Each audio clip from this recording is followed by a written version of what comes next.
नमस्कार दर्शक बंधु पुणी आसिला प्रधानमंत्री आवास योजना पाई खुशी खबर जहाँकि आज गुरुवार बजेट अधिवेशन रे केंद्र अर्थमंत्री निर्मला सीतारमण बजेट उपस्थापना कर समय रे से प्रथम और द्वितीय पाड़ी सरकार रो अर्थनीति अवतारणा करने सह 5 वर्ष रे आउ 2 कोटी पक्का घर जोगई दिया जीवो बोली कहिसंती। से कहिसंती जे समाज रु सबु वर्गर लोकंकु विकास पाई व्यवस्था होईछि।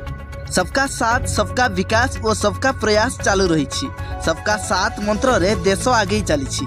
तेबे 2047 सुधा विकसित भारत आमर मूल लक्ष्य। गरीबों को पक्का घर जगई दिया जाउछि। 5 वर्ष रे आउ 2 कोटी पक्का घर जगई दिया जीवो बोली कहिसंती। एहा छड़ा से कहिसंती जे सबु वर्गर योग्य व्यक्ति को सरकार सुविधा जगौछंती। गरीब महिला युव और अन्नदाता उन्नति को सर्वाधिक गुरुत्व दि जाउछि।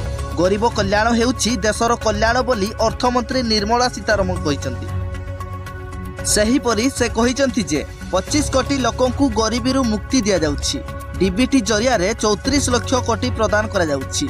जनधन अकाउंट जरिया रे हिताधिकारी को सीधा सहायता मिलुछि। पीएम कृषक सम्मान निधि योजना रे 11.8 कोटी चाषी को लाभ मिलुछि। जातीय शिक्षा नीति जरिया रे शिक्षा को अधिक उपादेय करा जाउछि।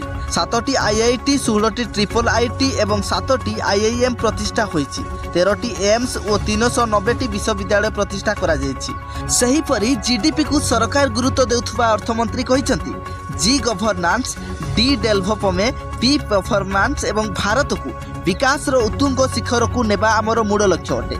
समस्त अत्याधुनिक व्यवस्था सह विकसित भारत आमर लक्ष्य। तेबे खूब शीघ्र केंद्र अर्थमंत्री निर्मला सीतारमण को कहवा अनुसार देश में पुणी बड़का हिताधिकारी को 1 कोटी आवास घर बंटन कर। एभलिया लेटेस्ट अपडेट पाइबा आम चैनल को सब्सक्राइब करी आम चैनल सहित जोड़ी हो रुहतु। धन्यवाद।